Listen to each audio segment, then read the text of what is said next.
Good evening, everyone. I'd like to welcome you to our presentation on Kent County Middle School Feasibility Study.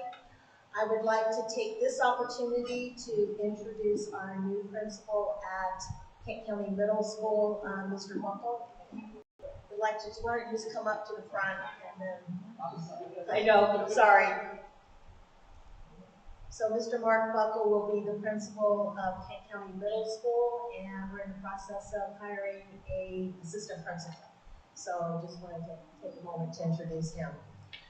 I'd also like to take a couple minutes to introduce our principal architects that are working on the feasibility study. They are from CRA Architects. We have Grace Highland, who is the project manager, John Pryor, who's one of the architects, and Larry Lovato, who's also one of the architects. My name is Karen Couch. I'm the superintendent for Kent County Public Schools, and I'd also like to introduce Dr. David Weaver, who is representing Educational Facilities Planning, LLC. He is our planning consultant on this project, helping us make sure we dot all of our I's and cross all of our T's. So this presentation is being recorded, and it also is being live streamed so that we can try to gather as much community participation as possible. The goal of these presentations are to gather input from the community regarding this project. This project will likely be the largest project we have completed in Kent County Public Schools for many, many years. The Kent County Middle School is about 75 years old, so it's been around for a while, has a lot of deficiencies. We're going to run through all of the various options that the board is considering at this time, and then we'll open it up for questions and any concerns or things that you would like to talk about with regard to this presentation.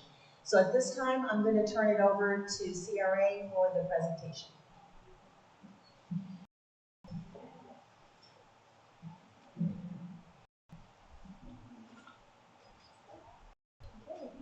Thank you.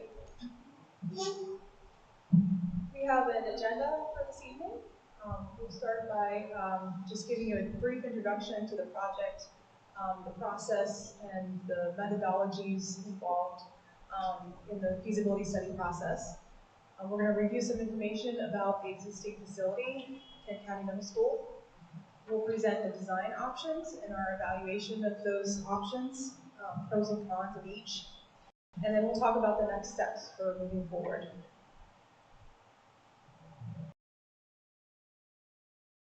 So just a brief introduction to the project team. You know, it's not just me and John and Larry working on the project. We have a team of people in our office who are experienced code professionals, people who are certified in crime prevention through environmental design and other specialties. And then along with the folks in our office, we also have consultants that were involved in this feasibility study process. We have GIPE Associates. They are our mechanical, electrical, plumbing, and fire protection and technology consultants. We have AdTech Engineering. They're the structural engineers that work on the study with us. Davis Moore Sheeran and Associates. They were the civil engineers, so they dealt with everything exterior to the building on the site. And then Forella Group, who was our cost estimator. So just a brief introduction to the project, why we're here, and the purpose for the study. So the Kent County Middle School is in need of modernization. And we were tasked to look at various options, some of which included renovations, some of which included new facilities, some of which included additions to this facility, the high school. And so we evaluated all those multiple options. And then, of course, the Educational Specification Committee has been hard at work in the past few months creating a set of educational specifications. And that's basically a set of standards that goes into planning for the new building. And so all the options that we look at endeavor to meet those educational specifications for the middle school. And then this, of course, the study is following the IAC feasibility study guidelines. So the design goals, we are to address the modernization of the facility. We want to extend the useful life of the physical plant, the operational systems, and we also want to make sure this facility is energy efficient. So that's also something that we looked at, the energy efficiency of different building systems. We, of course, the middle schools currently are grades 6, 7, 8, and those are being realigned. We're bringing 5th grade up into the middle schools. So part of the study looked at how to do that. And then, as I mentioned, those educational specifications, we're looking at how to address the functional and educational deficiencies in the facility so that this facility will be ready to meet 21st century educational standards. And then, of course, we provide preliminary construction and project cost information along with our cost estimator for the project for all the options that we looked at. So some of the things that we did, especially early on, we reviewed the existing drawings, we reviewed the ed spec that was developed, we went through the buildings in great detail, surveying them and evaluating the structural systems, the building envelope, and the space usages. We looked at the site, the daily traffic on the site, and how that worked and how we thought maybe it could be improved. And then we gathered information from the administrative staff, including the middle school principal and also the high school principal. They have some really valuable information about how the building functions and some good insights that they brought to the table. And then we evaluated those findings based on life safety code, accessibility, which is a big issue in the middle school, life cycle expectations and costs, sustainability, and of course safety and security. So just a note about the methodology of the cost estimates that you'll be seeing tonight. These cost estimates include all the construction costs associated with the project, so that would include overhead and profit for the contractors, it includes bonds and insurance, contingencies, escalation, and phasing premiums. Some of these projects involve multiple phasing over a long period of time, and so that was all kind of factored into the cost that you'll see. And then what the costs do not include would be design and engineering fees, permit fees, testing and inspections, or any of the loose furniture and equipment that would go into the buildings. That would be considered soft costs. So now I'm going to turn it over to John, and he's going to give you a little bit of information on the existing facility for middle school. With the existing facility, we'll just start with the floor plan.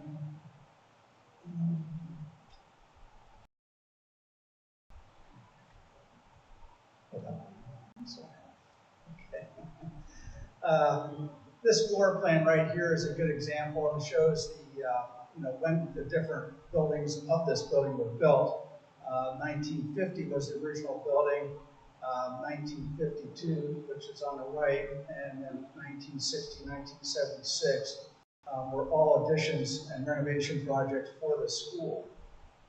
You notice the color for the 1976 building, you'll see those little small additions off to the sides, and then down below there on either side of that 1950 building. When you have situations like that, it really makes things difficult to, say, renovate down the road because of different structural systems involved with the different schools. They didn't use the same structural system for every building that they built. They used different ones, which makes it a little bit more complex to try and renovate the existing building as far as removing the existing walls and cutting in existing or new openings in those walls. But from a code compliance standpoint, the existing building, there's not a lot with that, but some of the things are with the existing stair towers that go from the first to second floor, they need to be fire rated. And some of the doors also with the stair towers need to be fire rated. Miscellaneous doors throughout the school should be fire rated. The hardware is all outdated, except for the main entrance where they did a capital project at some time more recent. And then also the existing corridors, they all need to be smoke resistant to smoke. So there's some things that have to be done to those existing walls. But that's pretty much it from a code standpoint. There's some dead-end corridors that have to be taken care of because there are travel distances associated with that you got to work those out so that they can get out of the building. Energy efficiency, part of the physical plant. Because the buildings were built in different eras, say the original building, they don't, in the exterior walls, they're masonry walls, but they have masonry, face masonry, and masonry inside the building as well, but they don't have any cavity spaces in between those, in between that masonry. So there's no insulation in those existing walls. So we're not going to be, as part of any renovation project, we're not going to be getting into those existing walls and trying to tear them apart to put insulation in those walls.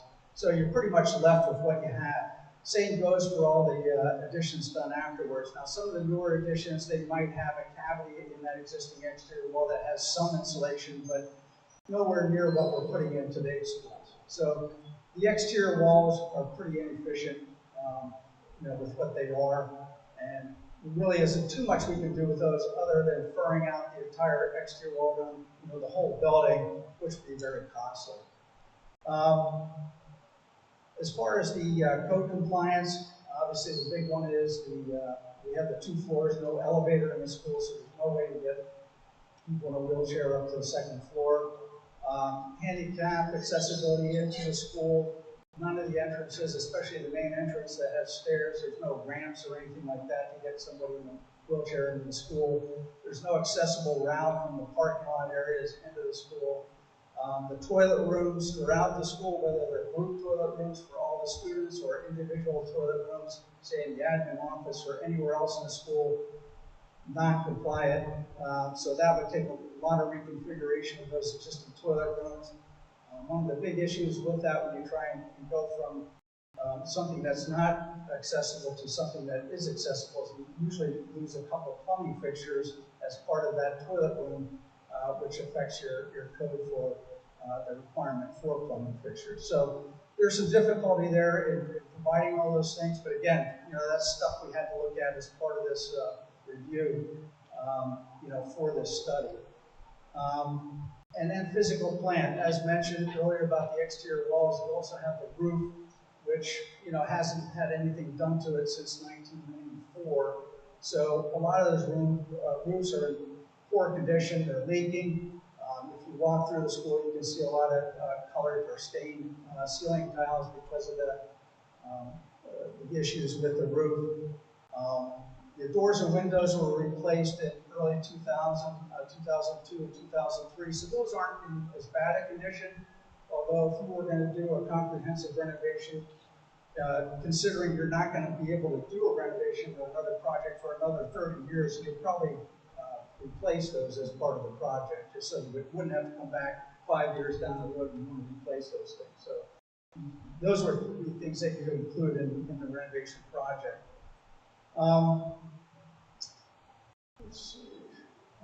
As far as other things, as far as physical plant, well, I think the other thing is educationally.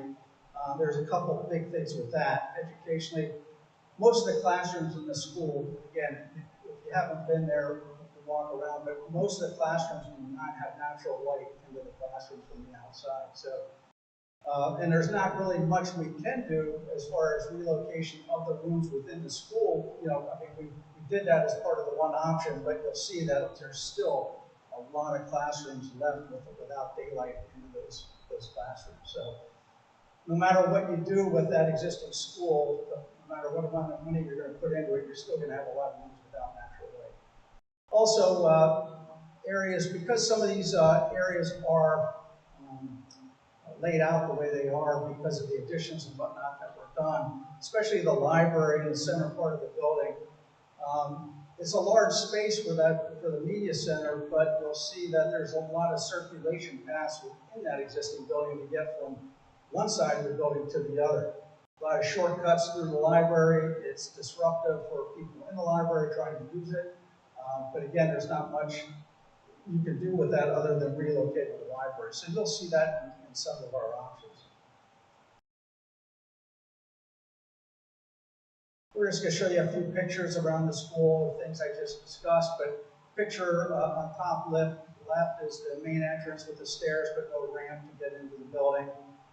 To the right shows that one addition off the original building, the 1950 building, where it's just providing a corridor. And again, the floor plans in that area is you end up having two quarters within an addition, which does not make any sense at all as far as laying it out for the future. So that's one you'll find in our option for option one, which is trying to renovate the existing school, that we've completely demolished this portion of the building because it's more cost effective to just demolish it and rebuild it the way you want it than try and spend all kinds of money to get something to try and work when at the end of the day it's not going to work anyway. So lower left-hand corner of what you see on the screen is a picture of the roofs. They're all built-up roofs, which are good roofing systems and will last for many years, but they can't last forever. And you can see in that picture a lot of black lines and a lot of white spots on the brick there.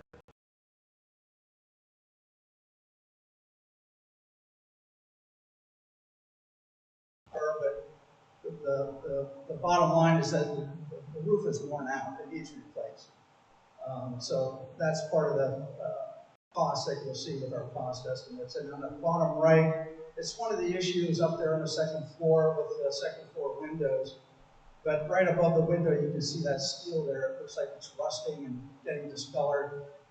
They are actually rusting and deteriorating. And so in order to fix something like that, you're left with taking off all the brick above it all the way around the building and literally replacing those lintels above the windows. So it's a very comprehensive renovation, very high cost things to do to try and fix the building.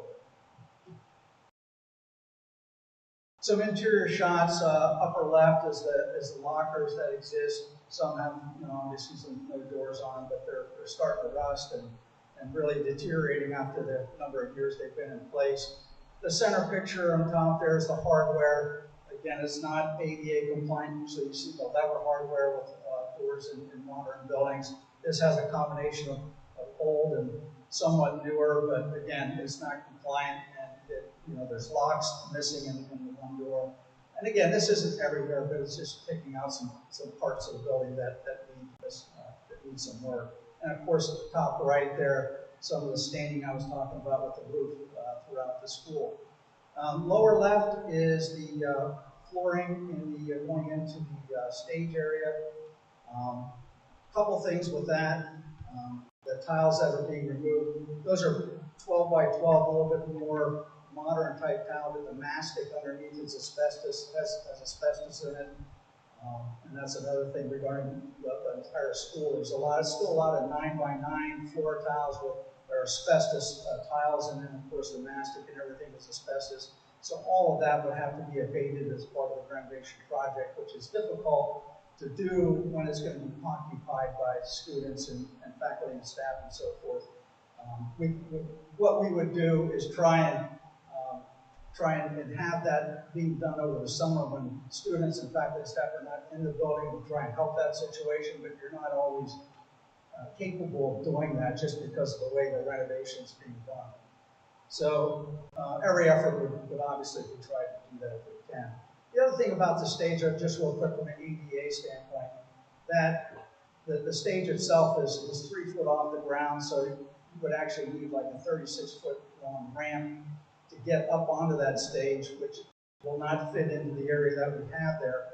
Plus, it's not very usable because it's not very deep. So that's another appendage that we were planning to just remove and get rid of it just because there'd be too much cost involved to try and make that work. Bottom center picture is the toilet rooms. You can see there that there were some partitions, something in the floor that they removed at some point, and it's hard to patch that kind of thing with matching tiles and whatnot, so they just did it with cement. There's some doors in some of the bathrooms that were replaced with just wooden doors, just for something to put on there temporarily until, whenever they would do a project down the road. And then lower right, there's some frames associated with some of these toilet rooms that are starting to rust. I think it's a lot of this because they go in there with their mops and everything and really get the floors wet it down, and some of that moisture seeps into those hollow metal frames and starts rushing from the bottom up, and it's hard to take care of.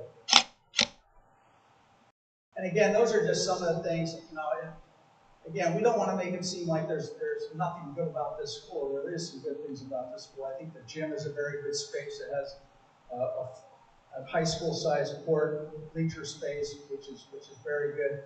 Now the bleachers would have to be replaced to be handicap accessible and those types of things. But for the most part, the space itself is a good space. You have a full-size court, so it is a good space. And you know, there's a lot of other areas of the building that are well kept, and you know, you don't see it, you know, some of the pictures that we have up there. Some of the stats for the existing facility: the current state rated capacity is 645 students. The current enrollment is 400 students. The proposed state rated capacity would be 612 with the new educational specifications, and the projected enrollment for 5 to 8 would be in and around 520 students. The construction budget per the ed spec would be around $41 million. And again, the budget includes building construction, site development, and the various contingencies that we add at this point in time, only because it's very early in the process.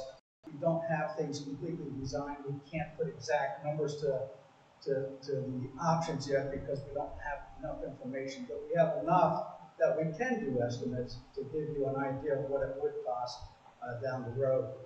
Keep in mind, you know, construction wouldn't start for this facility until at least summer of 2025. So escalation for each one of our options includes escalation from in and around this time to midpoint of construction. So you can see just from that there's a lot of escalation built into some of these options, especially option 1, which is it's going to be about 40 months, 3 years plus of construction. So there's a lot of contingency provided for that. Budget does not include site acquisition, consultant fees, FF&E, or some escalation, but it does include a lot of the escalation. I just wanted to kind of add before we move on to, because I'm going to come back to it and when I present the options, but the way the building is laid out and organized, the light yellow that you see up there is the corridors, the circulation space for the building. And the way the building is laid out, as you can see, a lot of the spaces are hard to get to. You can't get to directly from the corridor. You have to go through another space. For example, the media center or the library, it's right here in the center of the school. You have to actually walk through that in order to get to certain classrooms, which is very disruptive. So when I show you the renovation option, that's something that I wanted to point out that we tried to address with that. Yeah, I think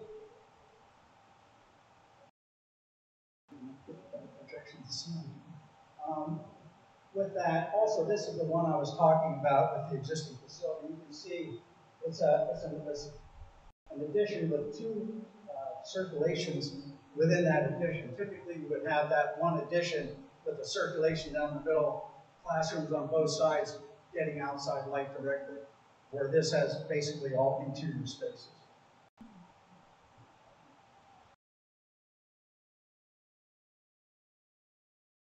This is a slide that shows the existing space analysis as far as how it compares to the educational specifications that we are working with as part of the study. But you can see the blue areas of the existing building are oversized as compared to the ed spec by more than 10%. Excuse me. The green are within 10% of the programmed area, and the pink or reddish areas are undersized by more than 10%. So this is actually kind of interesting. You can see a lot of the spaces there are larger than what's being programmed, but and one of them is the gym that we had already discussed. But even the media center, like Grace just pointed out in the center, you know, it has a lot of square footage, but a lot of that square footage is taken up by circulation space and not really usable space for the media center. Over on the left, you see the cafeteria. That's a larger space as well. And you'll see with some of our options, we will probably utilize some of that additional space to take up some of the newer program spaces that are part of the ed spec. And then, of course, already as discussed in the lower left, there's a lot of inefficiency associated with those spaces down there. One thing we would have to do within that space, and then the top left of that space is an existing boiler room that we would have to maintain throughout the project, no matter what we do, just to keep the existing systems up and running as we're building the new mechanical room for the new mechanical systems. Yes? When you say program area, what do you mean? Well, as part of the ed specs, educational specifications. Oh, okay. The question was, what do we mean by program spaces? And what those are is, as part of the educational specification, it's a document put together by other people that they list the spaces that would go into the new facilities, like classrooms are so many square feet, the media center is so many square feet, and gymnasium so many square feet. And on top of that, in addition to the square footage, it would also say adjacencies. This space should be adjacent to this space. Say you have a science classroom, a prep room. The prep room might be able to handle 2 science rooms. So we want those adjacencies to be clear in your new facility. It's more efficient, and also in a lot of cases more efficient from a square footage standpoint as well. But a lot of it, when I say program, I'm talking about square footage of the spaces that are going into the new facility. Does that make sense? Yes and no. Yes. Oh, okay. What, is there anything else that you wanted me to make clear as far as that's concerned? Or? Sometimes when you talk, you're saying, what's the word, like ADA, CCP. Well, yeah, the ADA is more for accessibility, American with Disability Act. So that's what that's for, and accessible. Somebody in a wheelchair trying to get into the building and so forth throughout the building, visually impaired, hearing impaired, all that. We tend to throw out a lot of terms as Yeah. architects, and sometimes And we forget. Yeah, we assume that everybody knows what they are. There's a lot of stuff I was doing to help us. We didn't know what was going on. No, that's good. I'm glad you stopped me so you don't go through the whole presentation not knowing that. Because actually, Grace will get into a lot of that with the new with all the options. So hopefully that'll make more sense when she goes through that.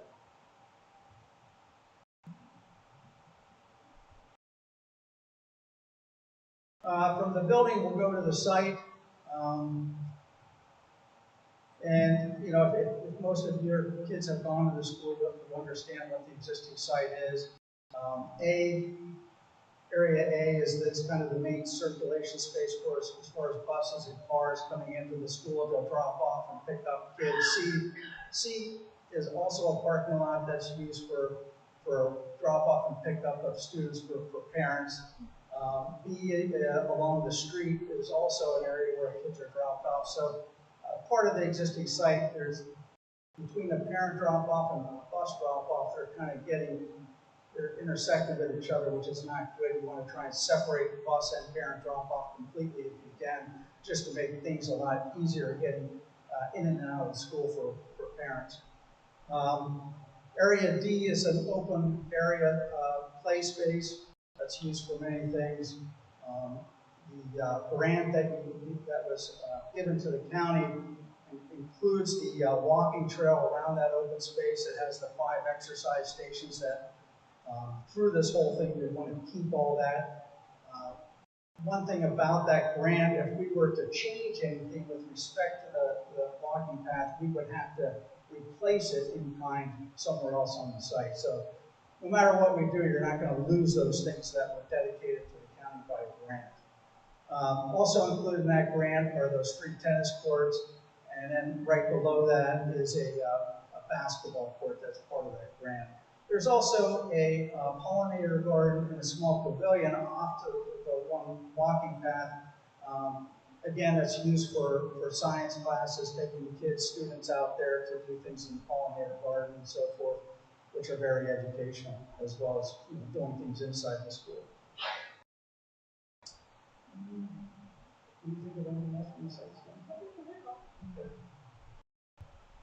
With that, Grace is going to take over with the 5 options that were looked at, and we'll go through each one of those with advantages, disadvantages, all those types of information.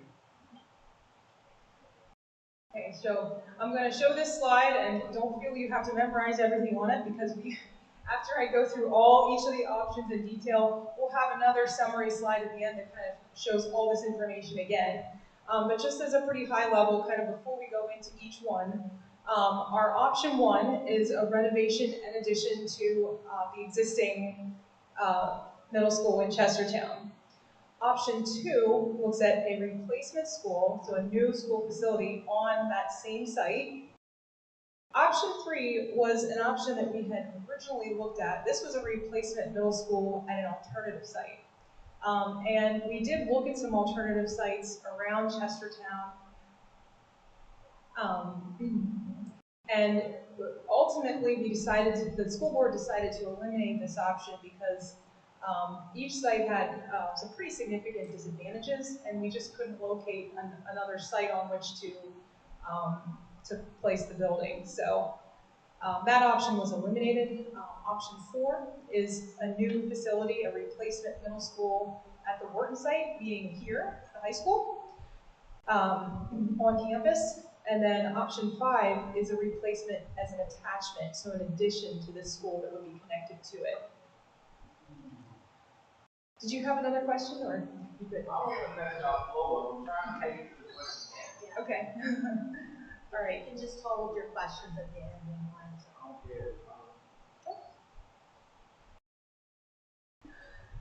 So option one is renovation in addition to the existing school. So I'll point out a few things here. A couple of things that John mentioned on the site. Some items that we wanted. Sure. Yeah.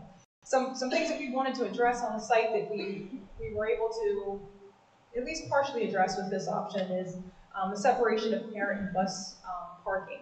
So you'll see we reconfigured the bus loop there, John's pointing out. Currently, not all the buses can get on site to drop off, so in reconfiguring this bus loop, we were able to fit all the buses on the site. Now, a significant advantage, though, is that the parent drop-off would still be along East Campus Avenue. So we've created kind of a little turn-in lane to kind of give those parents a little space to drop off, but it would still be kind of along the street there. So not ideal.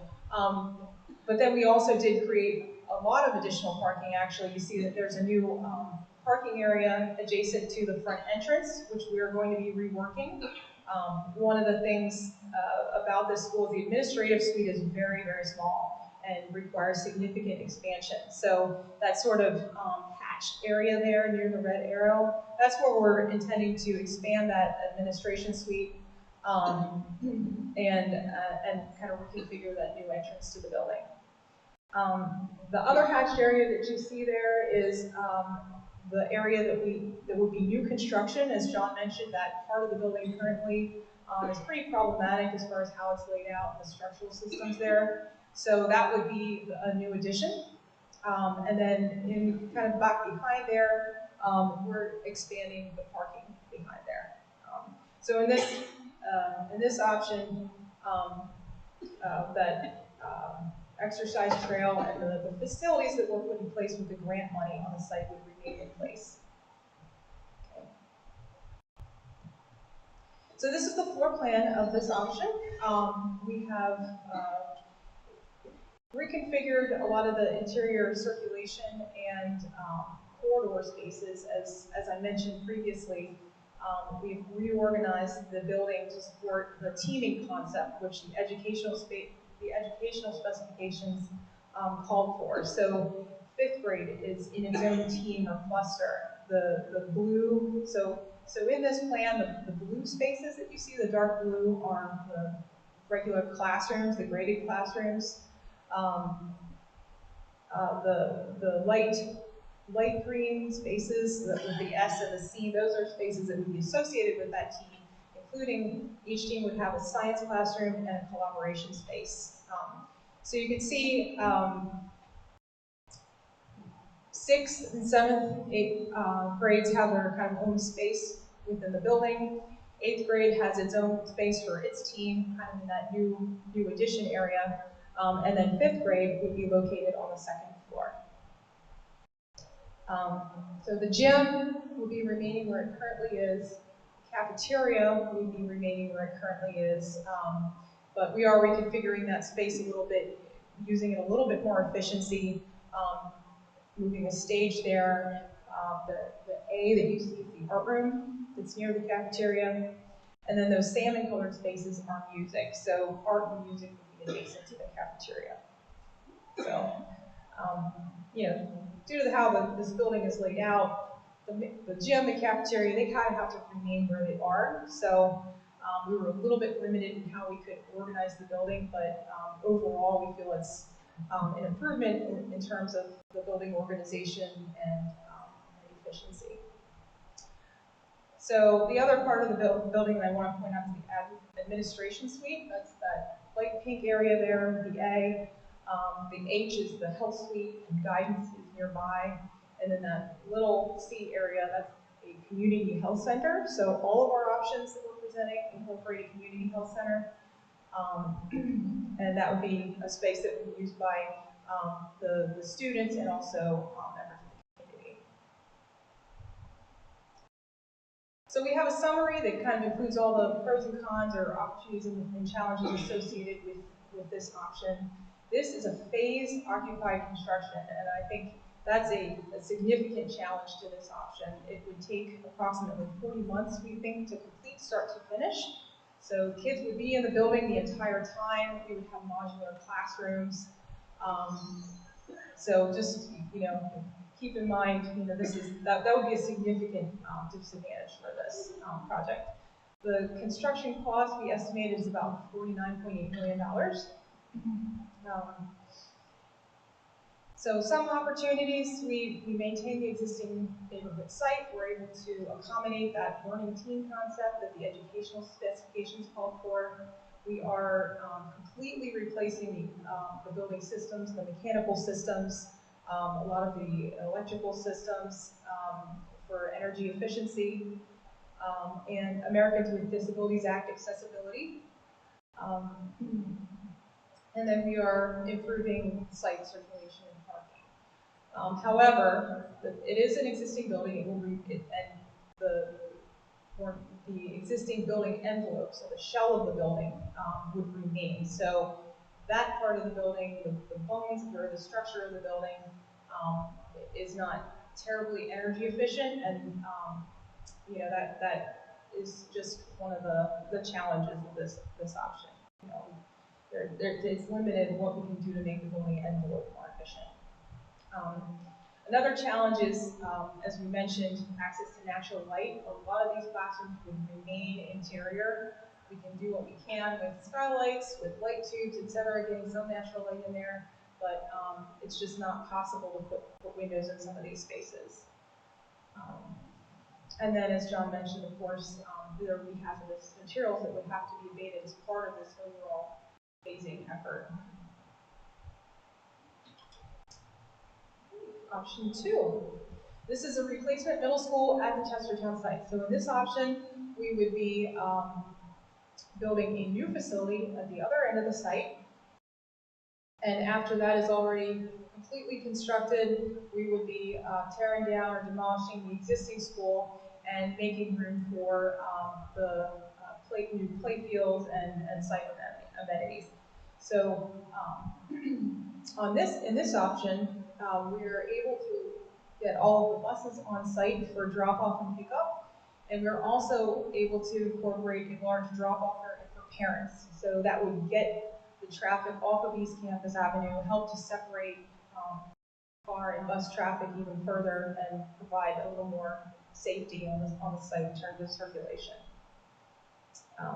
As John mentioned, there was grant money involved with that park, exercise trail, etc. So we would be replacing that in kind, just on a different part of the site, and that is incorporated in the cost for this project.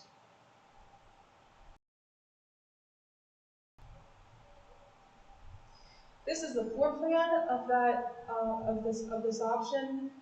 This is a 2-story building that we're proposing simply because of the amount of space that we have on the site. It is a rather tight site, so we wanted to be as efficient as possible with the square footage of the building. The sort of bar on the right that you see there, that is all the core facilities. So the gym, the cafeteria, the kitchen, music rooms are located in that bar. And then the one to the right is a two-story classroom wing. So we have 5th and 6th grade on the bottom floor, and then 7th and 8th grade on the 7th floor. So approaching the building from the lower end there, the main entrance to the building, you have the administration suite off to the right. You have health and guidance to the left, and that would be a secure vestibule that you would enter to go into the building. The community health center that I mentioned in the previous option would be incorporated in this one as well. This one is off to the side and has its own secure vestibule and entrance. And then on the upper floor, in addition to the 7th and 8th grade classrooms, we have a library over top the administration suite, and then the art room and technology room.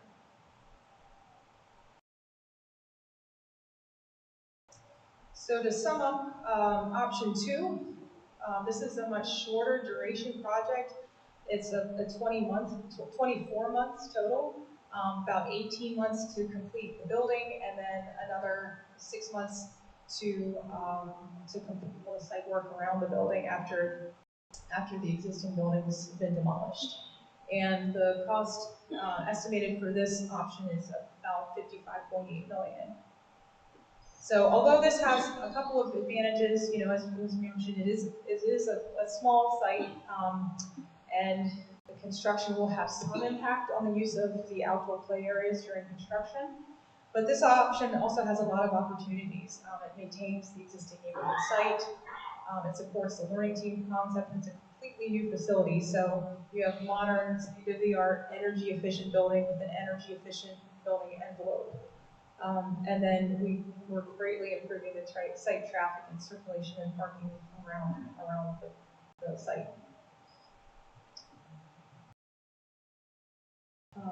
Option 4, so we're skipping option 3. Option 4 is a new facility on the Wharton site on this campus at the high school. So most of you are probably familiar with the campus, but I'll just point out a few highlights. The A there, that is the King County Community Center, and although it's not owned by the county school system, I believe the capital area program actually does utilize that. So it is kind of an advantageous adjacency. The area B there, that's the former Wharton Elementary School that's now currently being used as the bus depot for King County Public Schools. And then just to point out the high school stadium there to the northeast. And then the area where we have the star is where we're proposing to put the new King County Middle School. And we looked at a couple different options for where the school should be. But all the other options displaced existing play fields. So we really felt that the location that we're proposing is probably the best.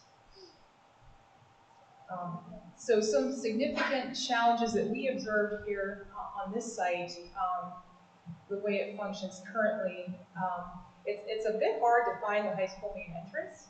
So just something that we observed if we have an opportunity to address with one of the options. And then the mixing of cars and buses. So right now, the buses and the cars are separated as best they can on the site, given the overall layout of the site. But we would prefer that the buses would have their own kind of separate area for drop-off, so that they could be separated from the parents and the vehicular traffic. So this is a site plan. The area in white there is the new building, and that's where I showed you where the star was on the previous plan. So what we're proposing to do here is in the lower right corner, that's an existing curb cut or entrance to the site, and we would be utilizing that for the middle school. And the purpose of that would be to keep the middle school traffic and the high school traffic completely separate. For safety reasons and just to make the whole site flow better.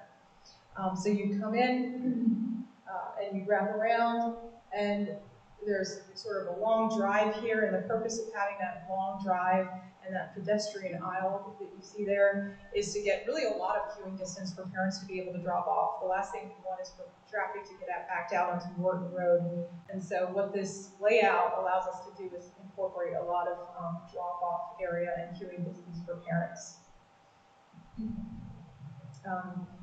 And then to point out the existing bus depot, that would remain. We are showing kind of a improved parking area for the buses out there, and we are proposing to gate that area off so that parents wouldn't be able to cut through that parking area to keep the areas separate.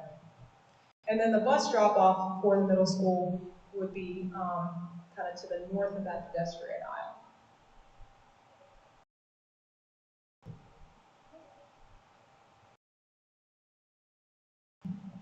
So the floor plan for this option is the same. We kept it the same because it's very compact and efficient, and like the Chestertown site, this portion of the site is pretty small, so we needed to be able to fit it in and also have room for some space around the building as well. So I'm not going to go through the floor plan, but it is the same as the option 2. So this option, this would take about 18 months to construct. And the cost we estimate to be around $54.2 million. So although there will be we would still have a situation where we have construction on the campus. It'll have some minor impacts on the high school and the bus depot during construction, but it's mostly contained to a corner of the site, so we feel that that impact would be relatively minor. And then the opportunities for this option. There's an opportunity for educational alignment between the middle school and high school with some of the programs. And then again, like option 2, it's a new state-of-the-art, modern, energy-efficient building. And then we feel that this option has good traffic circulation and parking, and it's completely separated from the high school. Our last option is a replacement as an attachment to this building. So an addition that would be constructed. So this is the overall, you can see in the light gray here, this is the existing Kent County High School. And then in the white areas that are red line, ringed with red, those are the additions. So that bar kind of sticking out there, that would be the new Kent County Middle School addition. And in terms of placement on the site, we looked at some different options, but really we settled on this area of the site as the place that it should go. The whole advantage of looking at this option is to save some cost because of the potential to share facilities with the high school. And where we've located the addition is next to the gym and the cafeteria, which are probably the 2 strongest candidates for sharing facilities. So just to the south of the new addition is a shared bus drop-off area. So this is an area that could be used to drop off students from the high school and the middle school. Now, on one of the previous slides, I mentioned one of the challenges of this site is that the main entrance to this building is hard to find. So currently it's down where the orange arrow is, and it's kind of tucked back next to the auditorium. What we're proposing to do is relocate that main entrance to the plan west there.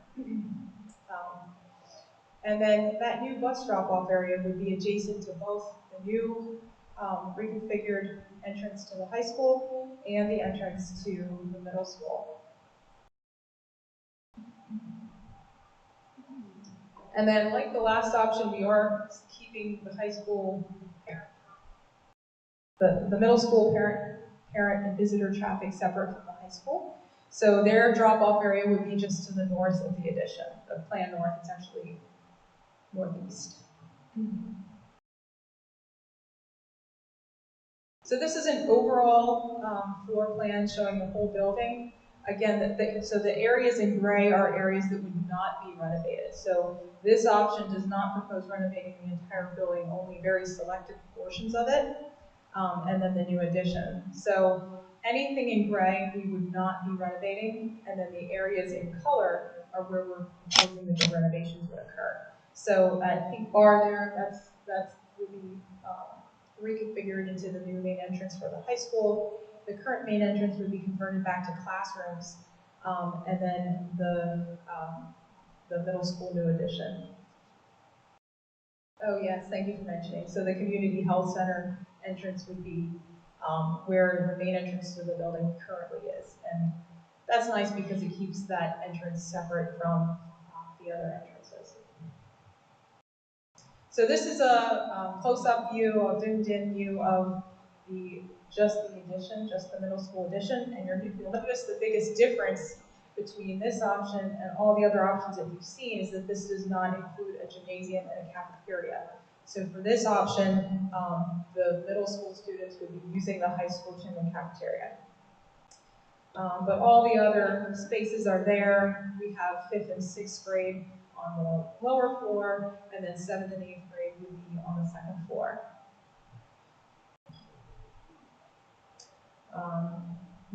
Yeah, so art and music would be on the 1st floor as well, those spaces, and then the library would be on the 2nd floor. So you see the large area in yellow, that would be the main lobby. The middle school bus entrance would be, you'd enter the lobby from that direction, and then the middle school main entrance would be the parent drop-off would be on the other side, and then that pink area is the administration suite.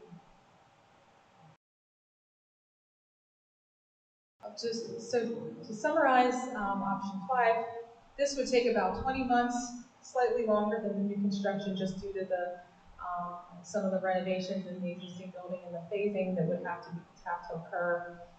We estimate this would be about $48.1 million. So the opportunities would be, of course, to provide that new entrance and identity for the high school and improve wayfinding on the site. We'd be separating bus and parent traffic, which would be good.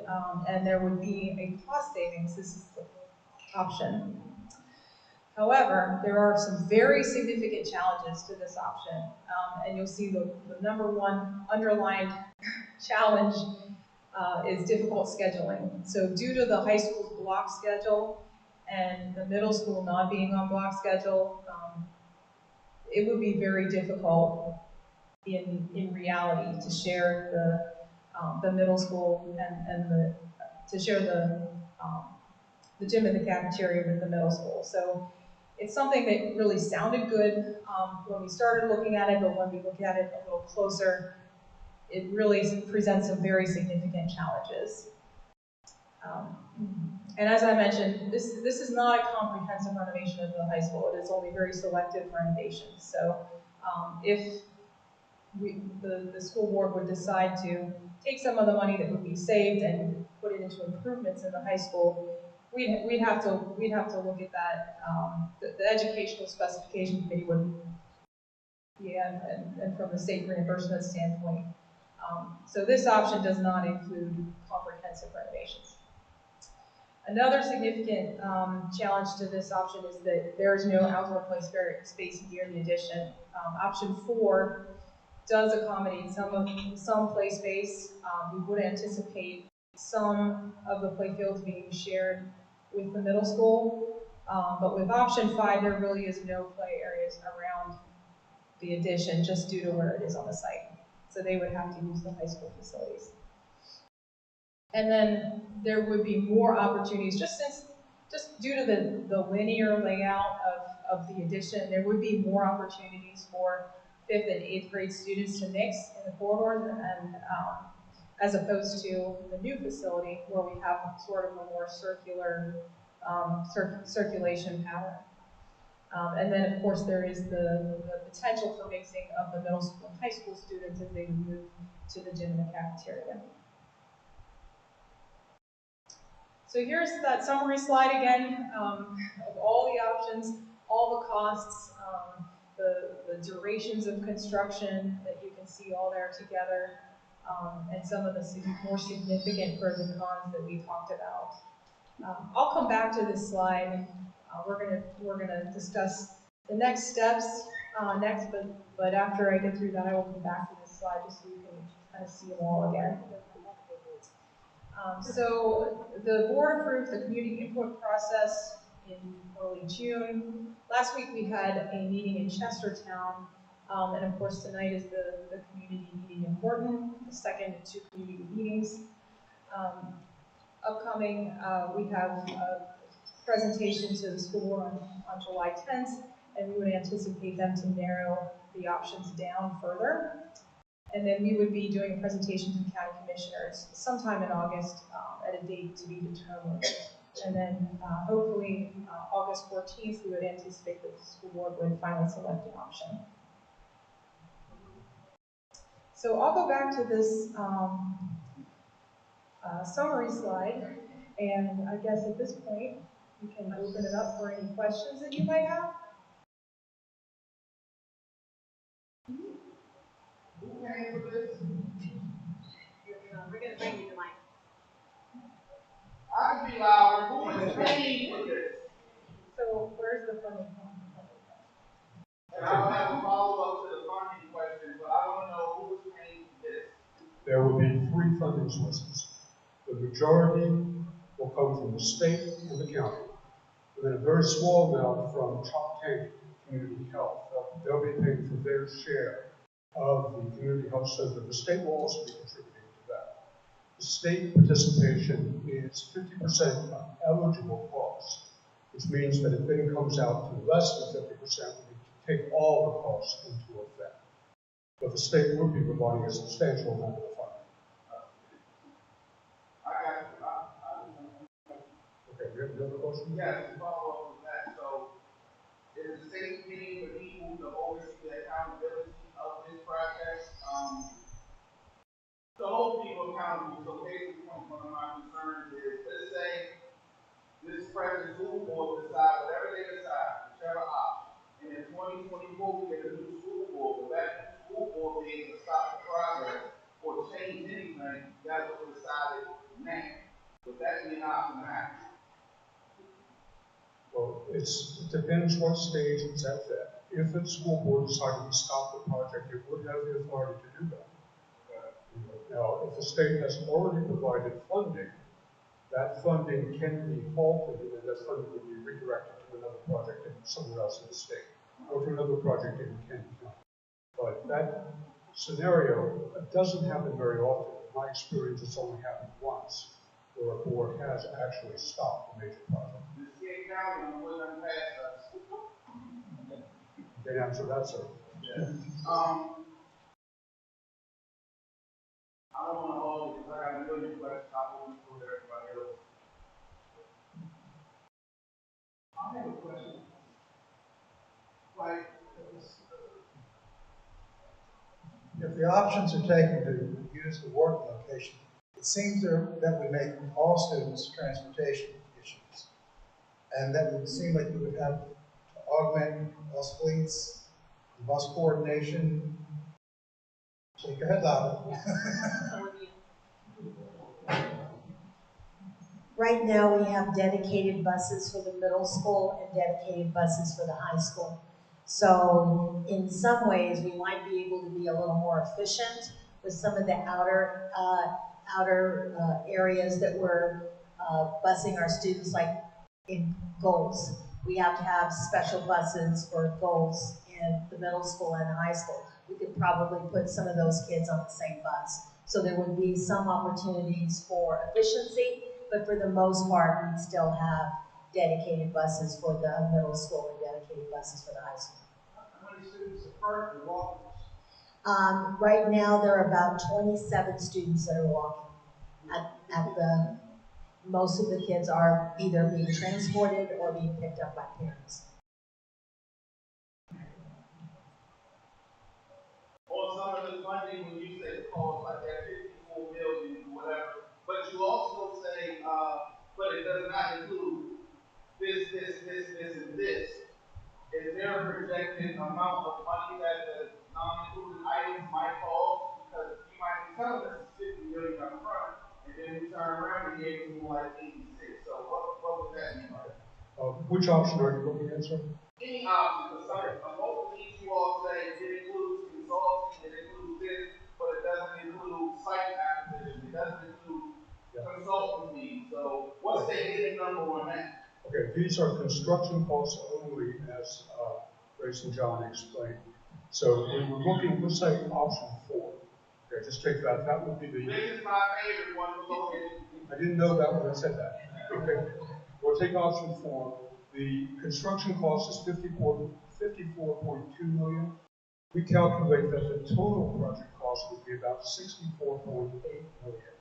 So about 10 to $11 million more. Now that will include planning costs, design costs, it would include the furniture, furnishings and equipment costs, it would include project management, it also would include a contingency, design contingency. They have included contingencies within their costs. The estimators have included that already, which covers things like unforeseens in the soils and so forth. We would have a design contingency as well. Under that scenario, I'm looking at the current funding arrangement that the state has. The state funding would be about, give me a second here, would be about $26 million, and the county funding would be about $38 million. Now, what we will be looking at and talking to the state is ways to increase the state funding. It's a very significant factor. And there are a number of avenues that we'll pursue to do that. I was in the position, I was executive director of the public school construction program for about 13 years. So I was familiar with the way that these funding mechanisms work. There are ways that we can discuss with the state to increase the state participation, which will reduce the county participation. Very important factor. Does that help to answer the question? Yes, sir. Very well. Thank you. You're welcome. Next question. One quick thing too, site acquisition costs, that would have only been applicable in option 3. Yeah. So, But it had other things lined up yeah, because of other slides and tell which one they always applicable. right. Applicable to, but I did ask the answer. So. My apologies for missing it, but option 1, where did you decide to move the media center to? I didn't know that it would help. Good question. So you see the L down the bottom, that would be the library. So it's kind of along the central main corridor. And It's natural light. yeah, we moved it to a space that would receive natural light. For the options that are to stay in Chestertown, you all mentioned something like, let's say if you did the option, we move the location to the other end, and you say you have to replace that space in time. The tennis court, basketball, and the field area, is it going to be the exact same size, or are you going to cut yards off of it? No, we would try and make it as close to the existing size as we possibly can. One thing to point out too with that, this area of the site right here has an incline to it, to get up to where the existing school is now, so you have a little bit more challenging of the walk than what you currently do now, because right now everyone is in that area of the site which is all flat. One thing to keep in mind on these options too, we're showing you a floor plan, a potential floor plan. That's just for concept development. We still have to go back into design. That shape might change. The intent would be on a site condition like this, the more site we can return back to the community for play is critical. So can we build the building a little bit taller? Can we stack spaces more efficiently? That's something that would be evaluated during design. When you all say grant, is this a grant that you got, the school system got from somewhere for this project? And it's so big. It was an outside entity. I don't know exactly if that's the grant. Are you asking the grant for the field? No, the grant for when they were talking The earlier. play fields. Yeah. The playfields. That was a grant written by the town of Chestertown. Yes. And that was a grant, it was an open space grant where we had to put in fields and other things.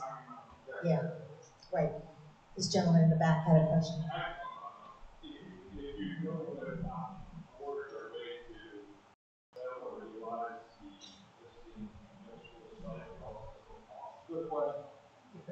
The way the regulations are written, when a school facility is no longer needed for instructional or other school system purposes, then it would be surplus to the county government.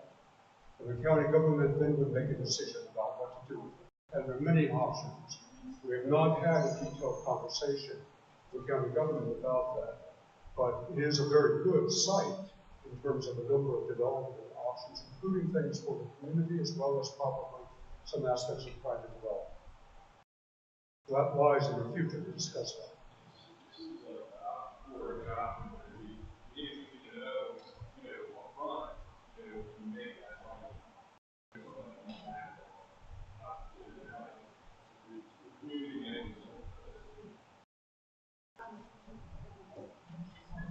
Keep in mind, whoever would say buy that site, they would still have to bring it up to code and ADA requirements because they would there'd probably be a different use than what it's for now. So anytime you change the use of the building, you've got to bring everything up to code, ADA guidelines and so forth. Right, and that is our rationale for presenting it to the county commissioners as well, so that they can have some input and be part of the decision making with regard to if we do go with option 4, then what arguably could we do with that property and what could be best utilized for the community.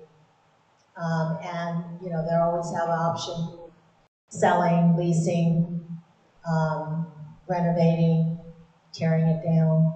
You know, there's a lot of things that could happen.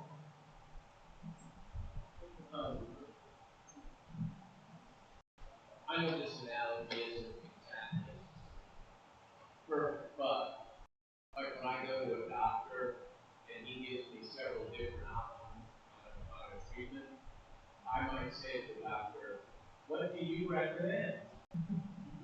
So I don't know if that puts you on the spot or not. But Yeah, they're neutral. As professionals, as architects, what do you all recommend? Can you not answer that? Really? I think that's really hard for them to answer at this point because there are consultants that are providing us with the information that we need for the school board needs to make that decision and make it in conjunction with the county commissioners. So that is our purpose for trying to engage the community, is to try to get as much input as we can. I think that the school board has taken the position, the more community engagement, the more opportunities to present this plan and these options to our parents and to the community, the better it's going to be for them making the best decision, the educational decision for our students. Are you getting more input than the excessive crowd that's been here tonight? Yeah, you know, when we have, Really sad. right, it is. And what I would say is, this is our second opportunity to gain input. When we initially started with the Ed Specs Committee, and then we presented information about where we've had, oh, I don't know, maybe 5 opportunities for engagement. What I've heard a lot from our parents has been they just know something has to be done. They, you know, in most cases, they want a new building. There's a division in terms of where that building needs to be. We put out a survey and we gained a lot of information back from our families, and many of them were divided between a new building at Wharton and a new building in Chestertown. They just wanted a new building. So this is not the best turnout, but we're recording it. We're going to put it on the website. We're live streaming it tonight, and there'll be many opportunities for parents to. We didn't share that we have a email address, but people that want to share their thoughts, they can send us an email at that address, and we're responding to those emails as well. Welcome. To your point about, I agree there needs to be a new building. Ward or Chestertown, we all know the police presence already. For the people who went to the middle school, people see it as a central location, you probably had a bigger crowd. I'm assuming nowhere near the input we need from the community. And I know a lot of the community leaders within the Chestertown one. What is their reason for keeping it in Chestertown? Because when we talk education, a lot of people in leadership roles say education, economics go hand in hand. We already know there's no real economics in Chestertown or King County unless you're in certain like industry areas and you're in the arts and entertainment. So I'm saying to the superintendent and elected board members, why not just have a central location in Portland where we have the middle school, the high school, I'm giving them a little bit of my hand part there. The middle school, the high school, the community center, and the community field, and then that way that burden starts to be off of you all, and then we as a community can start focusing on the county commissioners for affordable housing and jobs in the water area and start making this a hub for growth here. You all are new to the area. King County does not like progress. So my question to you all now is, in your expertise of doing this, out from 1 to 10, 10 being the worst neglected, and 1 being, oh, y'all good. How bad is that middle school? Because I want an expert opinion, not an elected official opinion, on why that school has went the way it went since 1950. That's a good question. Now, are you saying 1 being the best or 10 being the best? 10 being the worst. Oh, 10 being the worst. Yeah. I think you're above 5, heading towards 10 with the existing building, just because a lot of these changes we would have to make would be reconfiguration of the existing school. Yeah. It's not just a matter of putting paint on the wall or changing the floor finish. It's a matter of getting in there and reconfiguring a lot of things to try and make it better. The bottom line is, as we said during the presentation, you'd be spending all that money, you'd still have a lot of classrooms with no daylight coming into the room. So, I just wanted to add one thing too, just before I forget. We completed a 6-year facilities master plan where we identified all of the projects that we needed to complete over time. And so this middle school, a new middle school, a way to address their major deficiencies like the roof. We wanted to put this as the very last project because we knew this was going to be the largest project that we were going to have to accomplish. So we know that there are major deficiencies that have to be addressed, but instead of putting good money out for bad, we decided that we would put this at the very end so that we could arguably go for a larger amount of funding so that we could address all of the deficiencies all at once. Let me just add, the building itself, as you saw from the photographs and the description, has many, many deficiencies. Building systems, deterioration of the exterior wall, and so forth, the structural system. But from an educational point of view, it isn't meeting contemporary educational requirements. And one of those requirements that I see across the state is that we have many more students that need special attention. They come with disabilities, we have English language learners, there are kids that come from disadvantaged households. They need small instructional spaces. There are no small instructional spaces in that school. I've seen, during a school day, a special education session going on in the media center while kids were traveling through. I don't know how you can really communicate with a child, especially a child with disabilities, in a situation where there's so much distraction. That's just one example of that kind of deficiency.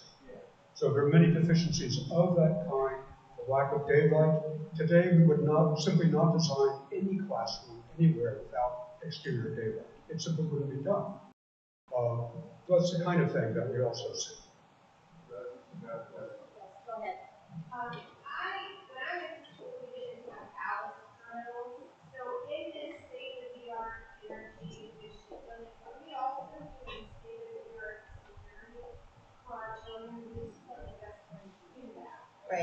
So addressing security in the new building, is that being planned in the project? Yeah, absolutely. Great question about safety and security within, quote, the state-of-the-art facility.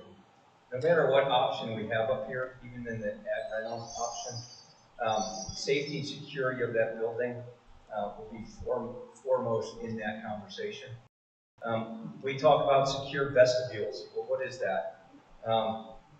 You're prohibited from entering the building until you're buzzed into a secure lobby before you're allowed to then move into the building somewhere. We talk about safety glazing. We talked about a layered approach to safety and security.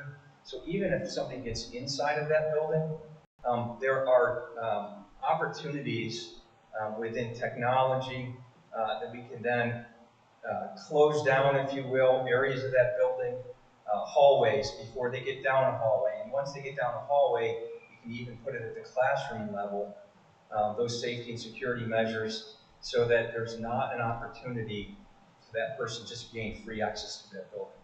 We always think of safety and security not in terms necessarily of a catastrophic event, because that's what we hear on the news all the time. There are more instances of bullying and misbehavior within a building that we want to make sure we address as part of the design as well. So those are principles that our firm firmly believes in. We help educate others on that, and we bring that to every design. So every option up here will have that layered approach. A couple questions about award options. Was there any thought or consideration put into utilizing the old Morton Elementary School and maybe downsizing the bus depot if there was any wasted space in that instead of putting a brand new building in that little section where there is very little outdoor space to play? Is there any thought of using that space? Dr. Couch, do you want to answer that? It would still be an old building, and we would still have to renovate the building and bring it up to the educational specifications that are outlined by the committee in terms of what we needed in the new building. So arguably, we'd still have to renovate an old building and you still have the shell. So I think that there was just some discounted ideas in terms of using that particular building because it really doesn't change what we would be doing in option one. Yeah, just changing option. Yeah.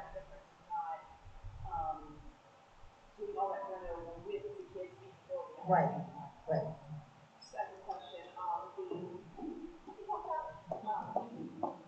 With the addition to this current high school and the possibility of mixing the lower grades with the upper grades, not necessarily with that possibility because of using the cafeteria and the gymnasium, and maybe I didn't see it possibly also the health center, which is on the other side of the building for the younger kids. Has there been any thought or discussion or anything about the social aspect of having fifth graders all the way up to 12th graders using the same space? The bullying is bad enough in middle school and in high school, but we get that big of an age gap and possibly intermingle, you open a whole new drawer of issues. Has that been considered? Good question. Well, I think for that option, we did locate the addition for the middle school in an area that would be minimal traffic to get to those shared spaces, being the gymnasium and cafeteria. then you're also having fifth and sixth graders using the changing rooms of seniors for gyms. No, actually, there's an auxiliary gym that would be included in the main building. So the gym would be utilized for like special events or an evening game. The school would still have their auxiliary gym, so there would be no changing. No, there's no intermingling that way. But there would still be mingling within the cafeteria, so that would be a shared space. Anything else that I'm missing?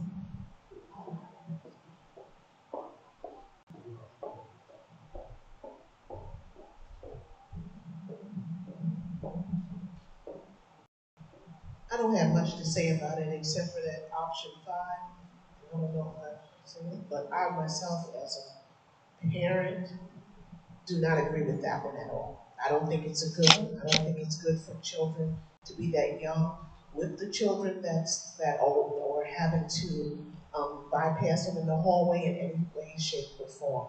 I do think that option 4 is a good option. The option 2 may be a possibility, but I really think the best option would be option 4. I think without problems in the budget, also it would eliminate a lot when it comes to the buses and everybody being on the same campus. We need to do what we have to do to keep our schools running and to do what's best for our children so they can get a successful education. So we don't waste the money that could be used to better educate them, just to keep them in town.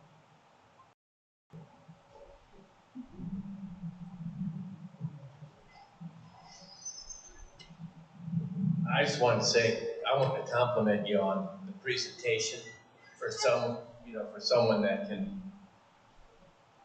basically can't hammer a nail and doesn't know anything about construction or architecture. It was presented really, it really was laid out beautifully. And so I thank you for that. I too think, just for community feedback, based on what I'm seeing here, without any discussion, I think number 4 is by far the best option. So that's just somebody that's, likes to run with kids and is a coach.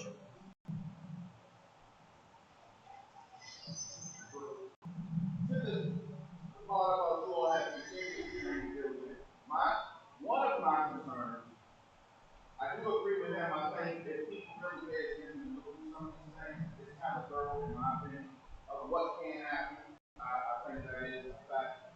To the point of the contingency plan, is there anything in your contingency plan to leave out elected officials so this neglect doesn't go over the brand new buildings that you're giving us? Is there anything for that, or is it really up to the elected officials to take care of the building on their own? You're talking about maintenance, long-term maintenance of the facility? All of it. Maintenance, upkeep, just to keep that building from turning into the hubble that's in town now.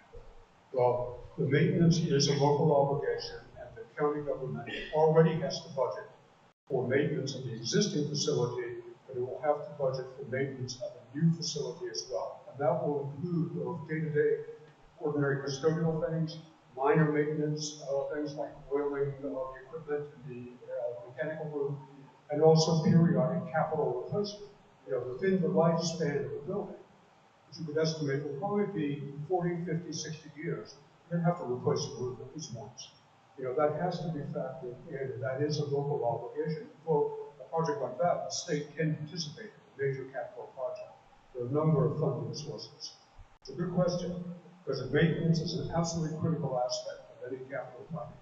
And one thing about the maintenance, as you saw on that one slide where we're showing a plan of when the original building was done, all the additions were done, there hasn't been any comprehensive renovation at that building since 1976. So that's a long time.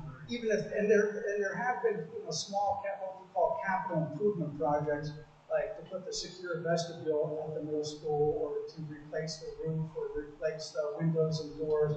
Those things have been done along the way, and those will continue to be done along the way. But yeah, when it's been that long for a comprehensive renovation, it's hard to keep everything looking brand new or to what you think should be a good standard. And what I would add is the major renovations that have occurred in the district happened in the early 1970s, middle 1970s.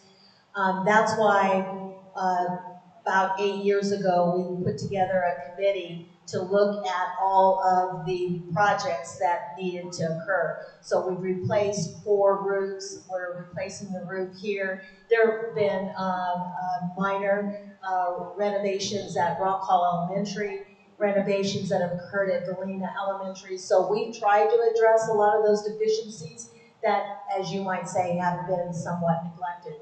So I know that when the second year that I was here and we went forward to the IAC to gain money from the state to replace the roof at Garnett, Dr. Lever was actually at the IAC and he's made a comment, oh my gosh, Kent is here.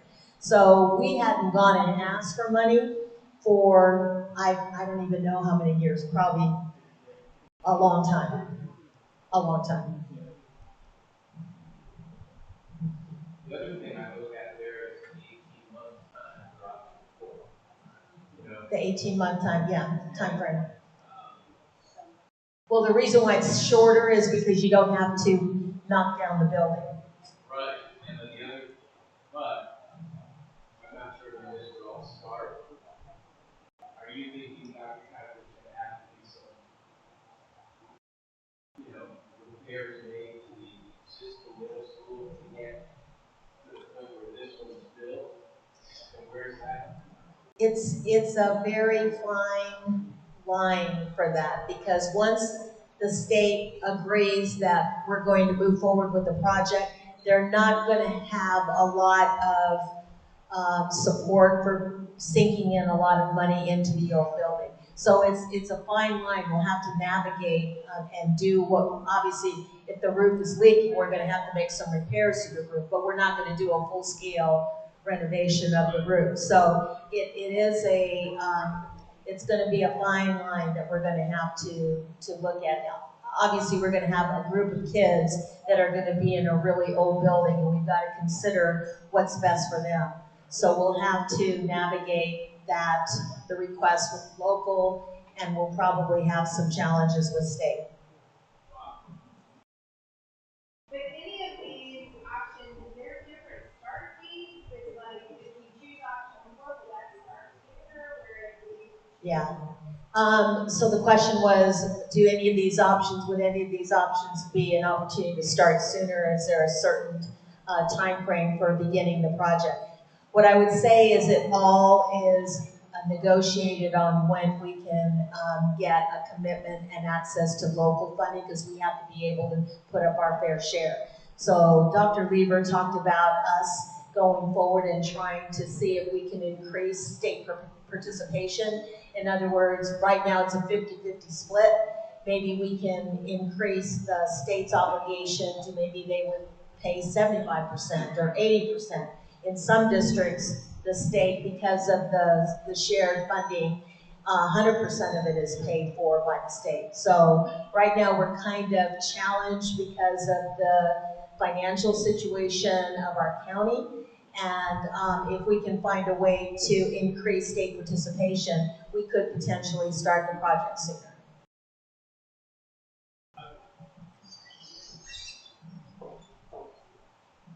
I was involved in school construction in Anne Arundel County for 19 years. I found that any attempt to hasten the onset of construction never profited the community at all. Construction is going to take as long as it takes. And once it's over, it's like it never even happened. The children that are in that school now or entering the school this coming year aren't going to be there when the school is completed. So it's not even going to be part of their experience. It's a pill you have to swallow. And, another comment off of that, I can't speak to the cultural impact of having the school in the town. Okay, maybe there used to be. I can't speak to that because I've only lived in the county for 5 years now. But I've certainly seen campuses in Anne Arundel County where middle schools and high schools exist in the same place. Old Mill is one of those. I've seen places where we have 2 middle schools on the same campus. So I see the utility in having kind of a mega campus out there. And who knows how that can even grow in the future. There's synergies that develop once you see them happen. So I enjoy Plan 4 myself. And it's not the least expensive of the options, but I think it's a good plan, and I like what's going on there. And my wife teaches in the middle school, so I have an interest.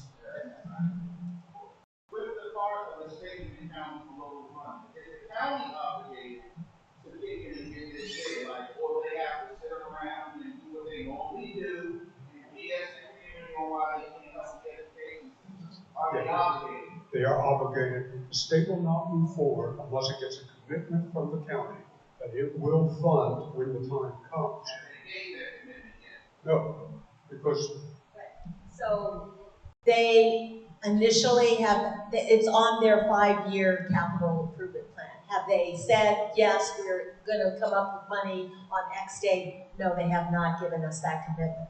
But it is on their capital improvement plan for the next 5 years. So, well, I mean, they're planning out. It doesn't mean, you know, things can't be moved around. The 3 things that are on their agenda for capital improvement are the courthouse, the public safety building, and the middle school. Those are the 3 projects they have. Pardon? Oh. Courthouse, public safety building, and middle school in that 5 years. They're in that plan that they have for capital So improvement. we would, if they push this to year 5, we would have to actually start based on the county does. you have to wait till the county makes an actual commitment with the state application. So the timing of the county's participation is a key factor here. Now, they mentioned in the presentation construction cost escalation. And we're now seeing construction cost escalation at more than 6% per year. So the longer you wait, the more expensive everything is going to get. One last question for me. This is more so for the community.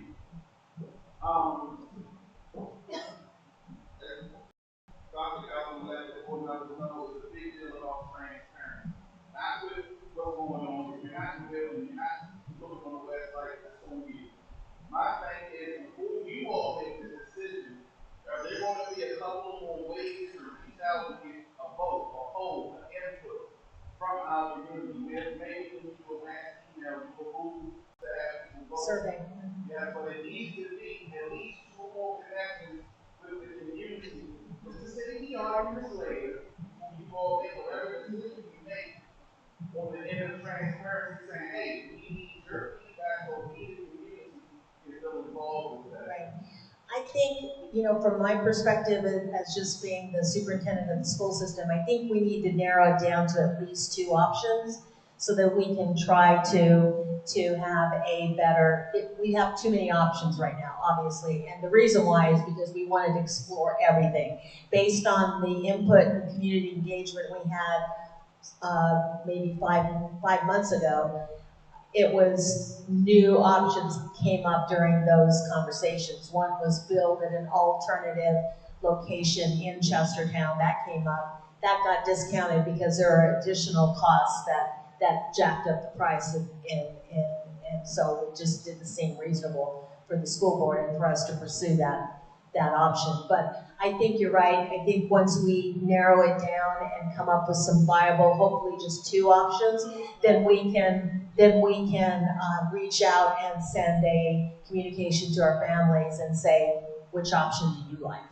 And then redirect them so that they can listen to this presentation on the website, because we're recording it and it's going to be posted on our website. Final question as I get up, I'll be in and I'm waiting on more to say. The company, what company are you all for again? Your company name? We're all from Crabtree Rohrabaugh Architects, but we've used a series of different engineers, both local and throughout the state, to help this process. I just have one question. So it comes out with a survey, which was talking about, with the vote on the board possibly being another meeting, the other meeting that called, the other thing is on the expenses that you talked about, you want to put it for money. You guys currently going on. That's a lot of money. So I'm just wondering how it's going to. Well, that, you know, I think worrying about that is obviously a concern that we have, but we can't solve that as far as the funding for the blueprint and also for the new school. But what you're asking is, would a vote or another survey prolong the school board making a decision? I would urge the school board to, I mean, from my perspective, to at least narrow it down to 2 options. And then from there, then we can decide as a school board where we want to move forward. The thing is, for us to be able to access the legislature and to be able to explore the possibility of a larger state participation, we're kind of on the hook to try to make a decision, at least pick the number 1 option that we want to move forward with, so that A, we can get the state to say, yes, we agree with that, because we need the state to say yes. And then we need to be able to be in a good position to talk with our legislative delegation to see if they can carry legislation forward, to see if we can't get a greater participation from the state. And that will help our county as well. Yeah, from Delegate Jacobs, from Delegate Rice, from Senator Hershey. They have not, but it has been done in other communities. So we can draw from that experience and hopefully get some input from others. And then, you know, it might take us 2 legislative sessions to get it done, but, you know, but it's, at least it puts us on a better track of trying to get this project on positive footing. Is that August 14th a hard date for you all to select your options? I think that my hope is that we can narrow it down to 2. If we have to delay and make the decision in September, I think we could arguably do that. We don't have to do it in August, but I wouldn't want to hold it beyond September. No. Yeah, that's a good question. Are we paying while we delay? No. We paid for the study, and the study is the study. Any other questions?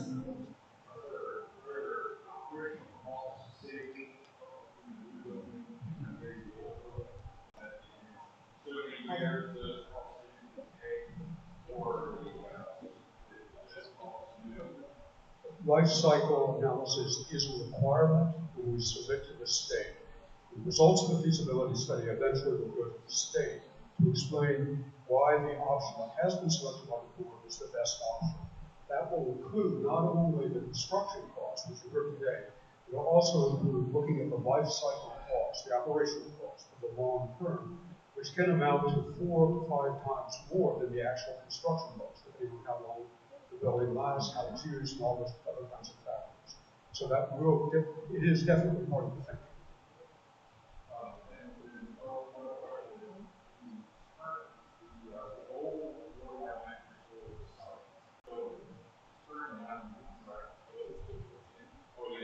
Yeah, it's being used for the KBLA, which is our Kent Blended Learning Academy, which is part of virtual and then part in person. And then it's also being utilized as the bus depot.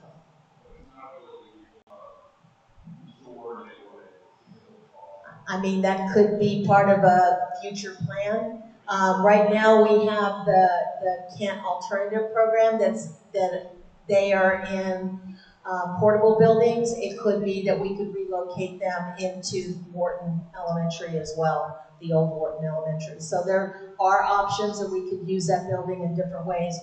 Again, you know, at some point it's going to need a new roof, and there are some other things that we have.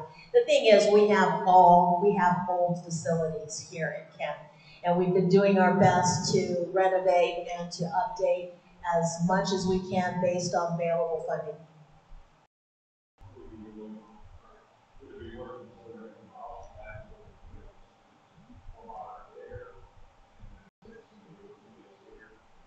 You mean tearing that down and then building something there? Well, we still have to find a place for the bus depot, and that would, the problem is the state's not going to participate in a bus depot or anything like that. So we're trying to navigate the facilities that we have to occupy spaces that we need as a school system. Oh yeah, and then there's the demolition cost that would be our responsibility as well.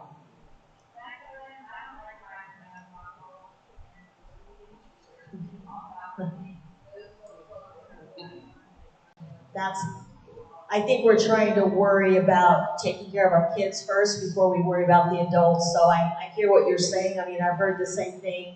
Is it a possibility of relocating central office to something more central?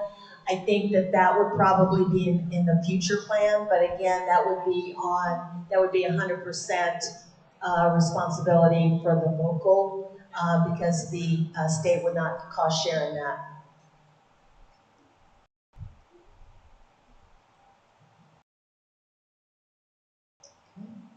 Is that it? Okay, well, thank you for coming, and we will post this presentation on the website. And if you think of any other questions that you might like to send and have us respond to, the email address is kcmsproject@kent.k12.md.us, and we'll take all of your feedback after the presentation as well. Thank you for coming.